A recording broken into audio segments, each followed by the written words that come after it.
لله رب العالمين والعاقبة للمتقين والصلاة والسلام على سيد المرسلين وعلى آله وأصحابه وأزواجه وأتباعه إلى يوم الدين. أما بعد، فأعوذ بالله من الشيطان الرجيم. بسم الله الرحمن الرحيم. لقد من الله على المؤمنين إذ بعث فيهم رسولا من أنفسهم يتلو عليهم آياته ويزكيهم ويعلمهم الكتاب والحكمة وإن كانوا من قبل لفي ضلال مبين. صدق اللہ مولانا العلی العظیم. 12 ربیع الاول کا مہینہ یہ اللہ رب العزت کی جانب سے وہ عظیم مہینہ ہے کہ جس مہینے کے اندر اللہ رب العزت نے تمام نبیوں کے سردار اور تمام نبیوں میں سب سے آخر میں آنے والے آخری نبی، جس پر سلسلے نبوت اور رسالت کو کامل اور مکمل کر کے اللہ رب العزت نے ختم فرما دیا، اور جن کی زندگی کو اللہ رب العزت نے ہر علاقے اور قیامت تک آنے والے ہر انسانوں کے لیے ماڈل اور نمونہ بنا دیا، اس آخری نبی جناب محمد رسول اللہ صلی اللہ علیہ وسلم کی ولادت اور پیدائش کے لیے اللہ تعالیٰ نے 12 ربیع الاول کے مہینے کا انتخاب فرمایا، اور اس مہینے کے اندر آخری نبی جناب محمد رسول اللہ صلی اللہ علیہ وسلم کی بعثت اور آمد ہوئی۔ اس سلسلے میں کچھ باتیں گزشتہ آپ کے سامنے ذکر کیا تھا، اور آپ صلی اللہ علیہ وسلم کے اعلان نبوت سے پہلے کے ایک باتیں آپ کے سامنے ذکر کر کے اپنی باتیں آگے بڑھانے کا ارادہ ہے۔ نبی کے بارے میں ہمارا عقیدہ یہ ہے کہ اعلان نبوت سے پہلے کی زندگی بھی اس کی معصوم ہوتی ہے، اور اعلان نبوت کے بعد کی زندگی بھی اس کی معصوم ہوتی ہے۔ معصوم کا مطلب یہ ہے کسی چھوٹی سے چھوٹی غلطی کا سرزد بھی اس نبی کی ذات سے نہیں ہوتا ہے، اللہ رب العزت کا حفظ و امان اس کو حاصل ہوتا ہے۔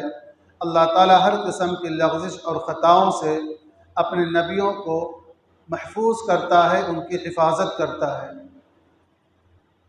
غالباً آپ صلی اللہ علیہ وسلم کے زندگی کے 25 سال گزرے ہوئے ہوں گے کہ اس زمانے کے اندر عرب کی سرزمین میں ایک اور عظیم واقعہ پیش آتا ہے۔ قریش کے لوگ اور مکے کے اندر بسنے والے لوگ، جن کے لیے سب سے بڑا اعزاز اور سب سے بڑی عزت کی چیز جو دنیا کے دوسرے اور افراد اور قوموں کو حاصل نہیں تھا، اور جس کی وجہ سے یہ لوگ اس زمانے کے اندر بھی دوسری قوموں کے اندر عزت کی نگاہ سے دیکھے جاتے تھے، وہ تھا اللہ رب العزت کے گھر خانہ خدا بیت اللہ شریف کا موجود ہونا اور اس کی خدمت کا ان کے سپرد ہونا۔ بعض تاریخی روایتوں کے اندر یہ مضمون ملتا ہے کہ جب مسافروں کے قافلے لوٹ لیے جاتے تھے، ڈاکو اس کے اوپر ڈاکہ ڈالتے تھے اور مال کو ہڑپ کر لیا کرتے تھے، اس وقت کے اندر بھی قریش کا جو قافلہ تھا، جو ٹھنڈی اور گرمی کے اندر شام اور یمن کا سفر کرتا تھا تجارت کی غرض سے، یہ قافلہ قریش کا قافلہ بڑے سکون کے ساتھ اپنے سفروں کو طے کر لیا کرتا تھا۔ ڈاکو اس خیال سے کہ اللہ کے گھر کے مجاور ہیں، اللہ کے گھر کے پڑوس میں رہنے والے ہیں، اللہ کے گھر کی خدمت کرنے والے ہیں، اس اعزاز اور عزت کی وجہ سے اس قافلے کے اوپر ہاتھ ڈالنے کی کوشش اور جسارت نہیں کرتے تھے۔ یہ خاص مقام اس مکے کی زمین کے اندر بسنے والے قریش کے قبیلے کو حاصل تھا اور میسر تھا، جس کی بنا پر دنیا کی دوسری قوموں میں ان کو ایک بڑا اعزاز حاصل تھا۔ تو جب آپ صلی اللہ علیہ وسلم کی عمر شریف کے تقریباً 25 سال گزر گئے، تو اس وقت قریش کے لوگوں نے، سرداروں نے بیت اللہ شریف کی عمارت کے تجدیدی کام کا پلان اور منصوبہ بنایا، چونکہ لمبا زمانہ گزر جانے کی بنا پر اس کی دیواریں کچھ منہدم ہو گئی تھیں، دیواریں کچھ ٹوٹ پھوٹ گئی تھی، تو ان لوگوں نے پلان اور ارادہ کیا کہ اب نئے سرے سے بیت اللہ شریف کی تعمیر کی جائے۔ چنانچہ اس کی دیواروں کو شہید کر دیا گیا، منہدم کر دیا گیا، اور قریش کے لوگوں نے یہ پلان اور منصوبہ کیا کہ ہم اس خانہ خدا کی تعمیر کے لیے صرف اور صرف حلال اور پاکیزہ رقم کو ہی استعمال کریں گے، جس رقم کے اندر حلال اور ناپاک ہونے کا شبہ بھی ہوگا اس کو اس خانہ خدا کی تعمیر میں استعمال نہیں کیا جائے گا۔ چنانچہ ان لوگوں نے اپنے اسی عزم، ارادے اور حوصلے کے ساتھ آپس کے اندر چندہ کیا، رقم اکٹھا کی اور بیت اللہ شریف کی عمارت کا پلان اور منصوبہ بنایا۔ جب بیت اللہ شریف کی عمارت کے اوپر دیواریں کھڑے کرنے کا وقت آیا تو چونکہ اس کی بنیادیں اللہ رب العزت نے فرشتوں کے ذریعے سے اس زمین اور آسمان کے اندر کسی کا گھر بنے اس سے پہلے ہی اللہ رب العزت نے اپنے گھر بیت اللہ شریف کی بنیادیں رکھوا دی تھی۔ اب وہ بنیادیں تو پہلے سے موجود تھی، انہی بنیادوں کے اوپر سیدنا ابراہیم علیہ السلام نے بیت اللہ شریف کی عمارت قائم کی تھی۔ اللہ تعالیٰ نے ارشاد فرمایا ہے وَإِذْ يَرْفَعُ إِبْرَاهِيمُ الْقَوَاعِدَ مِنَ الْبَيْتِ وَإِسْمَاعِيلُ، حضرت ابراہیم، حضرت اسماعیل، یہ دونوں شخصیتیں اسی بنیاد پر جو پہلے سے موجود تھی اس کی دیواروں کو بلند کر رہے تھے اور اس کو اٹھا رہے تھے۔ اب دیواریں منہدم ہو گئی تھیں، اسی موجودہ عمارت پر اب قریش کے لوگوں کو وہی دیواریں اٹھانے اور بلند کرنی تھیں، لیکن ان لوگوں نے جب رقم اکٹھا کی تو رقم ناکافی ہو رہی تھی اس چاروں طرف کی موجودہ بنیاد کے اوپر دیوار قائم کرنے کے لیے۔ اس بنا پر انہوں نے پلان یہ کیا کہ 3 طرف کی جو بنیادیں موجود ہیں اسی بنیاد کے اوپر دیوار اٹھائی جائے اور چوتھی طرف سے تھوڑا سا حصہ کم کر دیا جائے، لیکن حلال رقم ہی اس کے اندر استعمال کی جائے گی، مشکوک رقم استعمال نہیں کی جائے گی۔ چنانچہ جو لوگ حج اور عمرہ کرنے کے لیے جاتے ہیں وہ لوگ دیکھتے ہیں کہ جس طرف میزاب رحمت ہے، یعنی بیت اللہ شریف کی چھت کے اوپر اگر بارش کا پانی جمع ہو جائے تو اس بارش کے پانی کے اترنے کے لیے جو پرنالہ لگایا گیا ہے، جس کو عربی کے اندر میزاب کہتے ہیں اور ہم لوگ احترام کے ساتھ اس کو میزاب رحمت کہتے ہیں،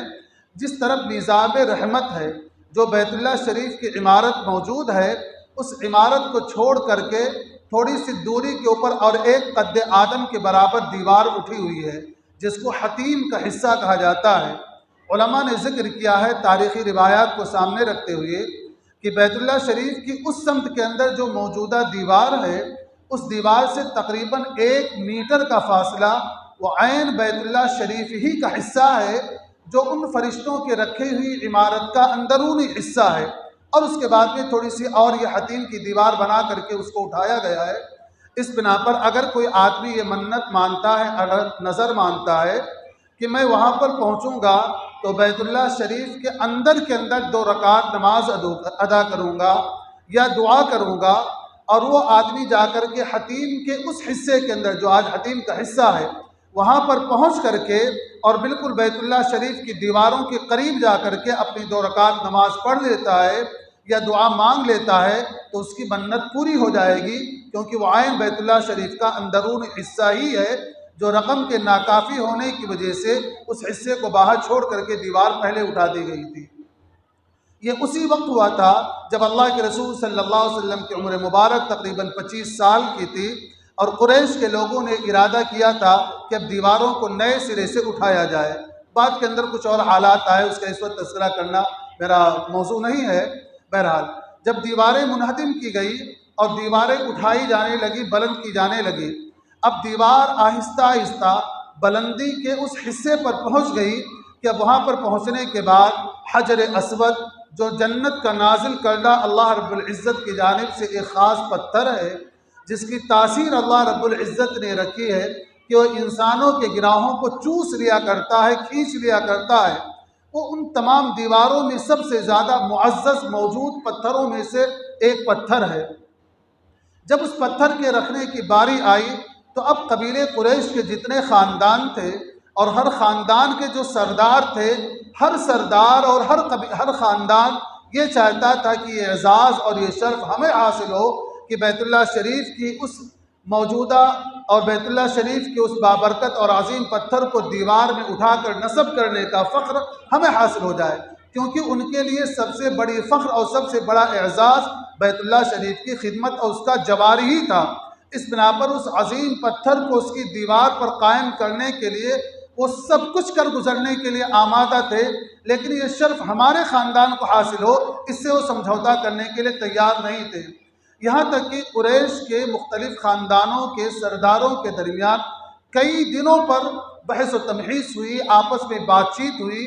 کوئی مناسب حل نکل آئے، لیکن کوئی مناسب حل نہیں نکلا۔ کوئی خاندان کا سردار اپنا ایک قدم پیچھے کرنے کے لیے آمادہ نہیں، ہر ایک یہ چاہ رہا تھا کہ یہ اعزاز ہمیں ہی حاصل کرنا ہے۔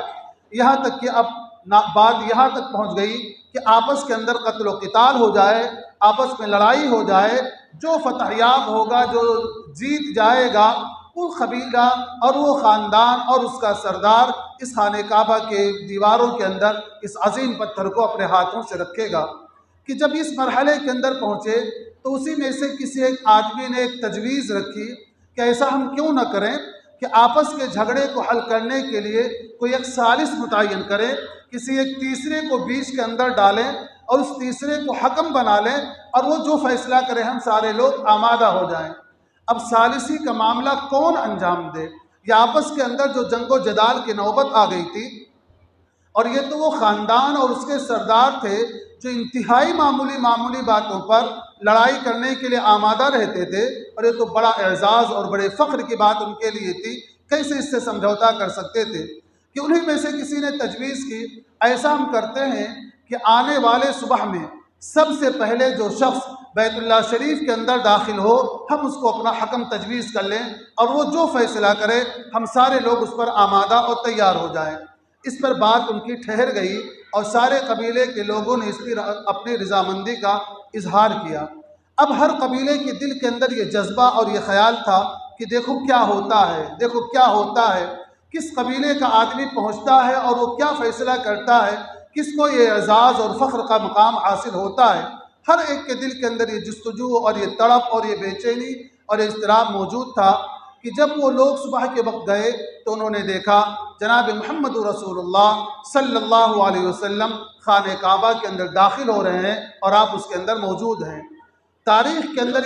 یہ بات نقل کی گئی ہے کہ تمام قبیلے کے سرداروں نے بے اتفاق یہ الفاظ کہے، ہذا محمد الامین رضیناہ، ہذا محمد الامین رضیناہ، یہ تو وہ محمد ہیں جو ہمارے درمیان بڑے امانت دار ہیں، بڑے عدل و انصاف پر مبنی فیصلہ لینے والے ہیں۔ اب یہ جو بات کہیں گے ہم بخوشی اس کو قبول کر لیں گے، ان کے فیصلے پر ہم راضی ہوں گے۔ اب پورا معاملہ مختلف خاندانوں کی لڑائی اور جھگڑے کو بہت سنجیدگی کے ساتھ حل کرنے کی بڑی ذمہ داری گویا کہ آخری رسول جناب محمد رسول اللہ صلی اللہ علیہ وسلم کے کاندھوں پر آ گئی، جو ابھی نبی اور رسول ہونے کی حیثیت سے ان کے درمیان متعارف نہیں ہیں، لیکن لوگوں کے درمیان ان کے تعارف اس حیثیت سے ہے کہ انتہائی امانت دار ہیں اور انتہائی مبنی بر حقیقت عدل و انصاف کرنے والے ہیں، فیصلہ کرنے والے ہیں۔ اس حیثیت سے آپ کا پورے عرب کے اندر، پورے مکہ کے اندر یہ تعارف ہو چکا تھا۔ اللہ کے رسول صلی اللہ علیہ وسلم کو بلا کر کے یہ تجویز آپ کے سامنے رکھی گئی کہ ہمارے درمیان یہ سخت اختلاف تھا، ہم نے یہ تجویز آپس کے اندر رکھی تھی اور آپ اس وقت کے اندر موجود ہیں، اب آپ یہ فیصلہ فرمائیں۔ اللہ کے رسول صلی اللہ علیہ وسلم کو اللہ تعالیٰ نے انسانوں کے قلوب کو جوڑنے کے لیے اور انسانوں کو آپس میں محبت کا پیغام دینے کے لیے اور آپس میں محبت کے ساتھ بڑے مشکل ترین مسائل کو بھی حل کر کے اور محبت کے ساتھ اپنی دنیاوی زندگی کو آگے بڑھا کر کے آخرت کی کامیابی کے لیے جس پلان اور منصوبے کے ساتھ اللہ رب العزت نے بھیجا تھا، اس کی صلاحیت اللہ رب العزت نے بچپن ہی سے آپ کے اندر ودیعت کر رکھی تھی۔ اللہ کے رسول صلی اللہ علیہ وسلم باہر آئے اور جو مختلف خاندانوں کے سردار وہاں پر موجود تھے ان سے کہا، بلکہ خود اللہ کے رسول صلی اللہ علیہ وسلم نے اپنے جسم اطہر پر جو چادر اوڑھ رکھی تھی، آپ صلی اللہ علیہ وسلم نے اس چادر کو بچھایا اور بچھانے کے بعد اپنے دست بابرکت سے اس پتھر کو اٹھا کر کے یعنی حجر اسود کو اٹھا کر کے چادر کے درمیان کے اندر رکھا اور فرمایا ہر خاندان کا ایک سردار آگے بڑھے اور آگے بڑھ کر کے اس چادر کو پکڑ کر کے اٹھائے تاکہ اب اس حج اسود کو اس مقام پر لے کر جایا جا سکے جس مقام پر اس کو نصب کرنا تھا۔ سارے خاندان کے لوگوں نے اس چادر کو پکڑ کر کے اوپر اٹھایا، حجر اسود کی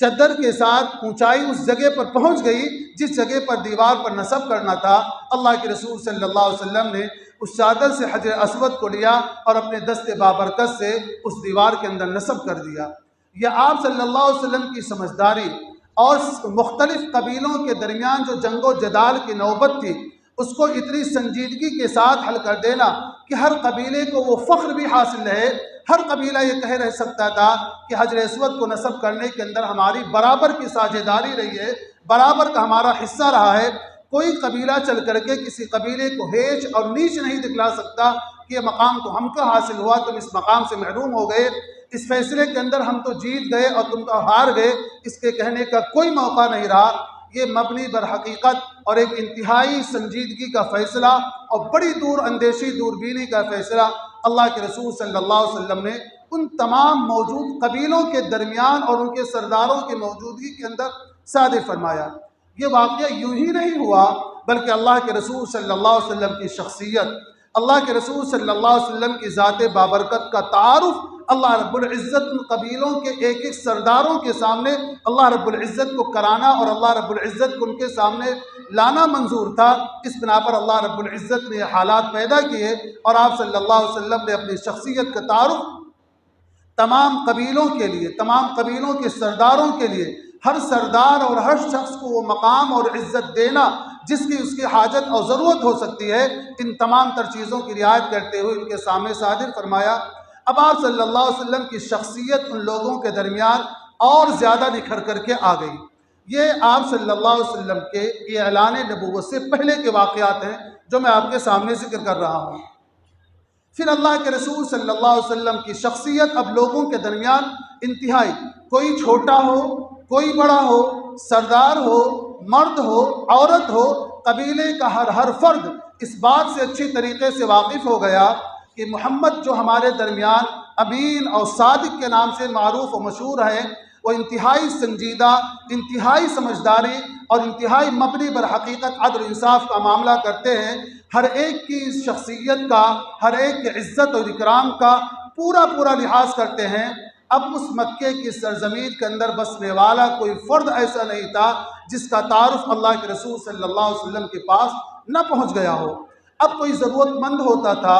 کوئی یتیم ہو، کوئی بیوہ ہو، کوئی غریب ہو، کسی کے اوپر کوئی ظلم و زیادتی کرتا ہو، وہ آپ صلی اللہ علیہ وسلم سے رابطہ کرتا، آپ صلی اللہ علیہ وسلم سے تعلق کرتا کہ فلاں سے ہمارا یہ اختلاف ہو چکا ہے، ہمیں فلاں قسم کی حاجت اور ضرورت ہے، آپ اس سلسلے کے اندر ہماری رہنمائی فرمائیں، ہماری مدد فرمائیں۔ چنانچہ آپ یتیموں کے ماوا اور ملجا بن گئے، آپ غریب اور ضرورت مند کے سہارا بن گئے، آپ مظلوموں کے معاون اور مددگار بن گئے۔ اب اس طریقے سے اللہ کے رسول صلی اللہ علیہ وسلم کی شخصیت کا تعارف اعلان نبوت سے پہلے پورے مکے کی سرزمین کے اندر خاصا چرچا اور شہرت کے ساتھ ہو گیا۔ اب آپ صلی اللہ علیہ وسلم کی عمر مبارک اور قریب جانے لگی۔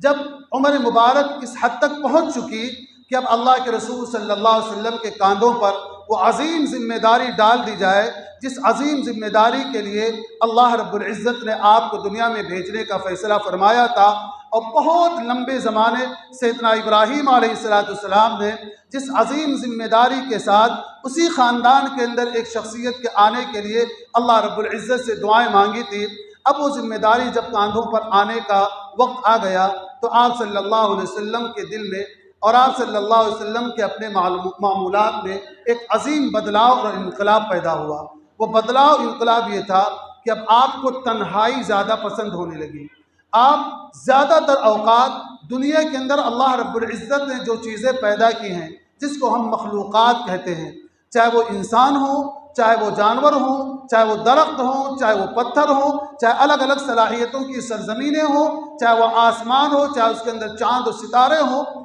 اللہ کے رسول صلی اللہ علیہ وسلم ان میں غور و فکر کرتے اور غور و فکر کر کے آپ صلی اللہ علیہ وسلم اس بات پر کوشش کرتے اور اپنے آپ کو لے کر جاتے کہ چاند جو چمکتا ہے ایک وقت پر نکلتا ہے ڈوبتا ہے، سورج نکلتا ڈوبتا ہے،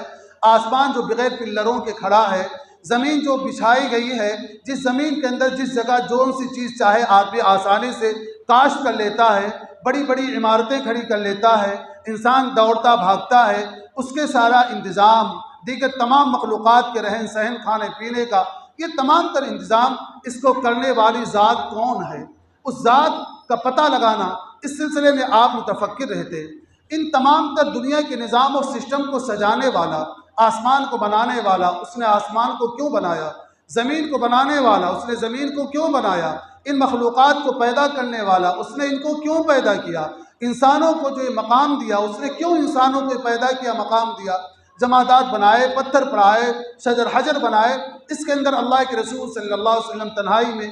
دیر دیر تک غور کرتے رہتے، یہاں تک کہ آپ کو خلوت اتنی زیادہ پسند ہو گئی کہ آپ اسی مکے کی آبادی کے قریب موجود ایک پہاڑ جس کو جبل نور کہا جاتا ہے، جس کا ایک غار ہے جس کو غار حرا کہا جاتا ہے، آپ صلی اللہ علیہ وسلم خلوت اور تنہائی کے لیے اس غار کے اندر چلے جاتے اور کبھی کئی دن تک انہی باتوں کے اندر متفکر رہتے اور ان باتوں کے اندر سوچتے رہتے۔ آپ صلی اللہ علیہ وسلم کی انتہائی قابل احترام سارے امت مسلمہ کی ماں ام المؤمنین حضرت خدیجہ رضی اللہ تعالیٰ عنہ بس اوقات کھانے پینے کا کچھ سامان بھی وہاں پر پہنچا دیا کرتی تھی، کبھی اللہ کے رسول صلی اللہ علیہ وسلم ختم ہو جاتا تھا تو گھر پر آ جایا کرتے تھے۔ یہ سلسلہ چلتا رہا یہاں تک کہ آپ کی عمر شریف جب 40 سال کو پہنچ گئی تو اس فرشتے کا ظہور ہوا اور وہ فرشتہ اللہ کے رسول صلی اللہ علیہ وسلم کے پاس اسی غار حرا کے اندر آیا اور آخری کتاب کی، آخری رسول پر جو نازل ہونے والی تھی اس کی سب سے پہلی وحی اور سب سے پہلا میسج اور پیغام لے کر کے وہ فرشتہ آیا اور اقرأ بسم ربک الذی خلق خلق الانسان من علق، یہ 5 آیتیں اللہ کے رسول صلی اللہ علیہ وسلم پر نازل ہوئی۔ اب چونکہ ایک بڑا واقعہ تھا، بڑا سانحہ، بڑا حادثہ تھا، اس کے بعد اللہ کے رسول صلی اللہ علیہ وسلم گھبرائے ہوئے گھر کے اندر آئے۔ ام المؤمنین حضرت خدیجہ رضی اللہ تعالیٰ عنہ، ام المؤمنین حضرت خدیجہ رضی اللہ تعالیٰ عنہ یہ مکے کی ان خواتین میں سے ایک ہیں جن کو اللہ رب العزت نے مالی اعتبار سے، سمجھ بوجھ کے اعتبار سے، متانت اور سنجیدگی کے اعتبار سے ایک بلند مقام اللہ رب العزت نے دے رکھا تھا۔ وہ اللہ کے رسول صلی اللہ علیہ وسلم کی زوج محترمہ ہے۔ اس وقت آپ حضرت خدیجہ رضی اللہ تعالیٰ عنہ سے فرماتے ہیں کہ خدیجہ مجھے چادر اڑھاؤ، خدیجہ مجھے چادر اڑھاؤ۔ حضرت خدیجہ نے چادر اڑھایا۔ تھوڑی دیر کے بعد جب آپ صلی اللہ علیہ وسلم کو اطمینان ہوا، آپ صلی اللہ علیہ وسلم کو سکون ہوا، پھر حضرت خدیجہ کو بلایا اور بلانے کے بعد آپ صلی اللہ علیہ وسلم نے غار حرا کے اندر پیش آنے والا پورا واقعہ حضرت خدیجہ سے بتلایا اور کہا کہ مجھے ایسا لگتا ہے میں بہت جلد ہلاک ہو جاؤں گا اور اپنے آپ کو قابو میں نہیں پاؤں گا، کیونکہ یہ وحی نزول آپ صلی اللہ علیہ وسلم کے اوپر جو پہلی مرتبہ ہوئی تھی وہ انتہائی گراں تھی، انتہائی وزنی تھی، اس کی بوجھ کو برداشت کر لینا آسان نہیں۔ کبھی نزول وحی کا واقعہ آئے تو میں اس پر بتلاؤں گا آپ کو کہ نزول وحی کا کتنا بار اللہ کے رسول صلی اللہ علیہ وسلم کے جسم بابرکت پر پڑتا تھا۔ حضرت خدیجہ نے پوری بات سنجیدگی کے ساتھ سنی۔ اب اس واقعے کو یاد کیجیے جو آگے میں کہنے جا رہا ہوں کہ حضرت خدیجہ رضی اللہ تعالیٰ عنہ تسلی دلاتی ہیں اپنے شوہر کو، آخری نبی جناب محمد رسول اللہ صلی اللہ علیہ وسلم کو، کہ نہیں محمد، اللہ آپ کو برباد نہیں کرے گا، اللہ آپ کو ہلاک نہیں کرے گا، کیونکہ آپ یتیموں کے پناہ گاہ ہیں، آپ ضرورت مندوں کے ضرورت کو پورا کرنے والے ہیں، آپ مظلوموں کے ساتھ کھڑے ہو کر کے ان کی مدد کرنے والے ہیں، آپ انصاف پر مبنی بات کرنے والے ہیں، آپ سچ کو سچ کہنے والے ہیں، اللہ آپ کو ضائع اور برباد نہیں کرے گا۔ ان چند کلمات کا سہارا لے کر کے حضرت خدیجہ رضی اللہ تعالیٰ عنہ اللہ کے رسول صلی اللہ علیہ وسلم کو تسلی دلاتی ہیں، اور یہی وہ اوصاف ہیں اللہ کے رسول صلی اللہ علیہ وسلم کے جن اوصاف کے ساتھ اب تک اللہ کے رسول صلی اللہ علیہ وسلم مکے کے ہر سردار کے سامنے، مکے کے ہر مرد اور ہر جوان، ہر بوڑھے مرد اور عورت کے سامنے انہی اوصاف کے ساتھ آپ صلی اللہ علیہ وسلم مشہور ہیں کہ آپ تو یتیموں کے پناہ گاہ ہیں، آپ غریبوں کی مدد کرنے والے ہیں، آپ مظلوموں کے ساتھ کھڑے ہو کر کے ان کے انصاف دلانے والے ہیں۔ اسی تعارف انہی اوصاف کے ساتھ اللہ کے رسول صلی اللہ علیہ وسلم کی شخصیت تمام لوگوں کے درمیان مشہور ہے، اور اسی کا واسطہ دے کر حضرت خدیجہ رضی اللہ تعالیٰ عنہ آپ صلی اللہ علیہ وسلم کو اطمینان دلاتی ہیں۔ جب آپ کو قدر اور اطمینان ہو گیا، مزید اور ہمت اور حوصلہ دینے کے لیے حضرت خدیجہ رضی اللہ تعالیٰ عنہ اپنے چچا زاد بھائی ورقہ ابن نوفل کے پاس لے کر گئی۔ اس زمانے کے اندر مکے کے جو چند لوگ تھے جن کے پاس توحید کی کچھ امانت تھی، جو کفر و شرک سے بیزار تھے، کفر و شرک کے اندر مبتلا نہیں ہوئے تھے، ان چند ناموں میں سے ورقہ ابن نوفل کا نام سب سے زیادہ اجاگر ہے۔ حضرت ورقہ ابن نوفل کے پاس حضرت خدیجہ لے کر گئی اور آپ صلی اللہ علیہ وسلم سے کہا، آپ نے پورا واقعہ جو غار حرا کے اندر پیش آیا تھا تفصیل کے ساتھ ورقہ ابن نوفل کے سامنے ذکر کیا۔ ان تمام تر باتوں کو سننے کے بعد ورقہ ابن نوفل نے کہا، یہ تو وہی فرشتہ ہے جو حضرت موسیٰ کے پاس آتا تھا، کیونکہ توریت کا علم جو عبرانی زبان کے اندر تھی، اس عبرانی زبان پر کافی عبور حاصل تھا ورقہ ابن نوفل کو۔ وہ عبرانی زبان سے عربی زبان کے اندر کچھ باتیں ترجمہ کیا کرتے تھے، اس بنا پر توریت کا علم ان کو کافی اس وقت موجود تھا، حاصل تھا۔ تو انہوں نے کہا تو وہی فرشتہ ہے جو حضرت موسیٰ کے پاس آتا تھا، کاش کہ میں اس وقت زندہ رہتا، صحت کے ساتھ رہتا جب آپ کی قوم آپ کو مکہ مکرمہ سے نکال کر کے باہر کر دے گی۔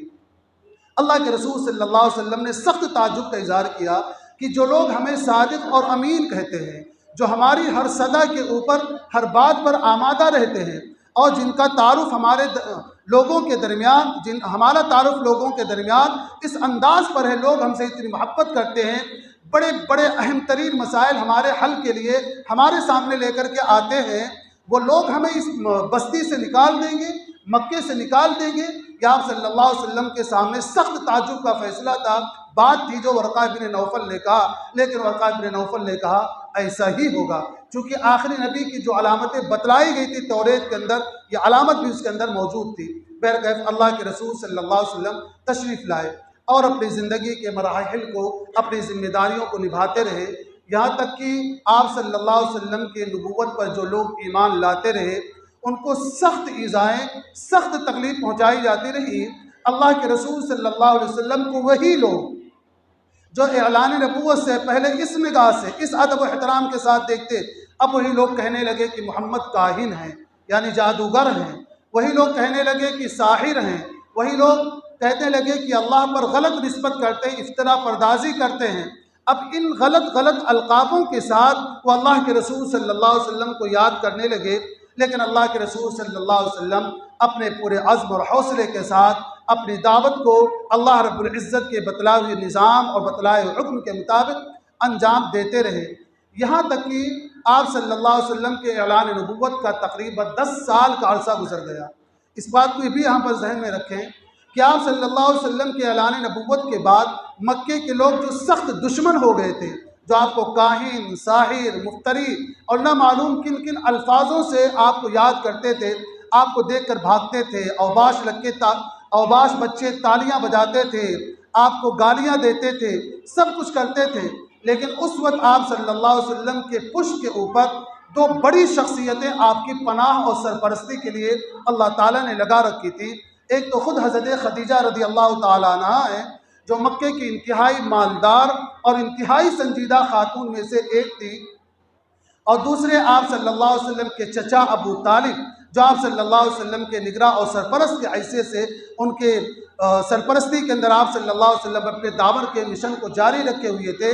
ان کی موجودگی کے اندر، یعنی ابو طالب کی موجودگی کے اندر، مکے کے لوگ تمام تر کوششوں کے باوجود اس بات کی ہمت نہیں کر پا رہے تھے کہ براہ راست اللہ کے رسول صلی اللہ علیہ وسلم پر حملہ کرے اور آپ صلی اللہ علیہ وسلم کو نعوذ باللہ قتل کر دینے کا، اس قسم کا کوئی پلان اور منصوبہ بنائے، کیونکہ ان کو یہ معلوم تھا کہ ہمارے قبیلوں کے درمیان جو نظام رائج ہے، اگر ہم نے محمد پر یہ ہاتھ اٹھایا تو ابو طالب کھڑے ہو جائیں گے، پھر ہمارے قبیلے تہس نہس کر دیے جائیں گے۔ اس بنا پر ان کو یہ جسارت اور ہمت نہیں ہو رہی تھی۔ سن 10 نبوی کا جب سال آیا تو اسی سال کے اندر حضرت خدیجہ رضی اللہ تعالیٰ عنہ کا بھی انتقال ہو گیا اور ابو طالب کا بھی انتقال ہو گیا۔ اب یہ دونوں شخصیتیں آپ کا سایہ، آپ سے ان دونوں شخصیتوں کا سایہ اٹھ گیا۔ اب مکے کے اوباش، لنگوں، لفنگوں اور ان لوگوں کے لیے سارے ماحول سازگار ہو گئے کہ اب آپ صلی اللہ علیہ وسلم کے لیے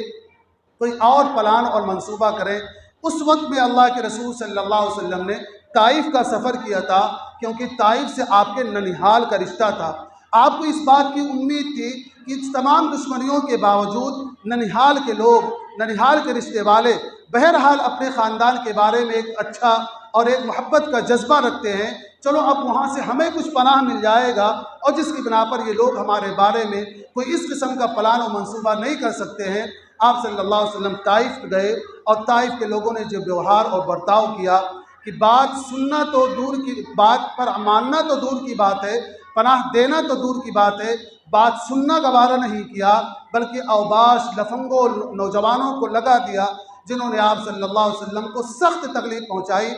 تاریخ کے لکھنے والے اس بات کو تو لکھتے ہیں کہ انہوں نے اتنے پتھر مارے کہ آپ صلی اللہ علیہ وسلم کے قدم مبارک میں جو نالین مبارک تھے، جو جوتا آپ صلی اللہ علیہ وسلم نے پہن رکھا تھا، وہ خونوں سے بھر گیا، خون اس پر جم گئے۔ لیکن آپ صلی اللہ علیہ وسلم کے دل کو جو تکلیف پہنچی، آپ صلی اللہ علیہ وسلم کا قلب مبارک انتہائی حساس تھا، کیونکہ اللہ تعالیٰ نے ایک عظیم منصوبے کے لیے آپ صلی اللہ علیہ وسلم کے قلب اطہر کو بار بار زمزم سے دھلوا کر کے صاف و ستھرا بھی کیا تھا۔ اس خاص صلاحیت کے دل میں جب ان لوگوں کی طرف سے جن سے ایک بڑی آرزو اور امید لے کر گئے تھے، آپ صلی اللہ علیہ وسلم کو کتنی سخت تکلیف اور ایذا پہنچی، وہ علماء نے لکھا ہے، اس کا اندازہ اس سے لگا سکتے ہیں کہ اسی واقعے کے فوراً بعد اللہ کے رسول صلی اللہ علیہ وسلم کو اللہ رب العزت نے معراج پر بلایا، اور آپ صلی اللہ علیہ وسلم کو یہ تسلی دی کہ محمد، اب دنیا میں آپ کا کوئی سہارا دینے والا نہیں رہ گیا، نہ رہ گیا، آپ فکر مت کریں، اب براہ راست پروردگار عالم اب تمہارا سہارا ہے اور تمہارا معاون اور مددگار ہے۔ یہ میسج اور پیغام دینے کے لیے طائف کے واقعے کے فوراً بعد اللہ رب العزت نے آپ کو معراج پر بلایا۔ یہ اللہ کے رسول صلی اللہ علیہ وسلم کی زندگی کا بہت مختصر سا تعارف ہم نے آپ کے سامنے پیش کیا ہے۔ اس سے دو باتیں آپ کے سامنے ذکر کرنی ہے۔ نمبر ایک، دین کا کام کرنے والے اور دین کے اعتبار سے اپنے معاشرے کے اندر کوئی اچھا بھلائی اور خیر وجود کے اندر لانے والے، ان کو چاہیے کہ اپنے کیریکٹر اور کردار کو صاف ستھرا بنائیں، اپنے معاشرے کے ہر فرد کے متعلق اپنے دلوں کے اندر ایک خیر خواہی اور ایک بھلائی کا جذبہ رکھیں۔ اس کے باوجود ہو سکتا ہے جب آپ ان کے سامنے کوئی بات کریں تو ان لوگوں کی طرف سے اس کے باوجود کچھ تکلیف دہ باتیں اور تکلیف دہ معاملات پیش آئیں، پھر بھی آپ خیر خواہی اور ہمدردی کے ساتھ آپ جمے رہیں اپنے مشن پر، اپنے تبلیغ پر، اپنی دعوت پر، اپنے واعظ و نصیحت پر۔ پھر قوم کو، جس کو اللہ رب العزت توفیق دے گا، اس کے اندر وہ خیر وجود کے اندر آئے گی۔ اس بنا پر قوم کی طرف سے کوئی تکلیف پہنچنے والی باتوں پر، ان کی طرف سے کوئی تکلیف دہ اعمال کی بنا پر اپنے مشن کو چھوڑ دینا، اپنے آپ کو الگ کر دینا، یہ اسوہ نبوی نہیں ہے۔ یہ اللہ کے رسول صلی اللہ علیہ وسلم کی سیرت سے ہمیں اور آپ کو یہ سبق ملتا ہے۔ اللہ تعالی ہمیں اور آپ کو بھی نبی پاک صلی اللہ علیہ وسلم سے سچی پکی محبت، آپ کے لائے ہوئے دین متین کی کامل اتباع کی توفیق عطا فرمائے۔ وآخر دعوانا ان الحمد للہ رب العالمین۔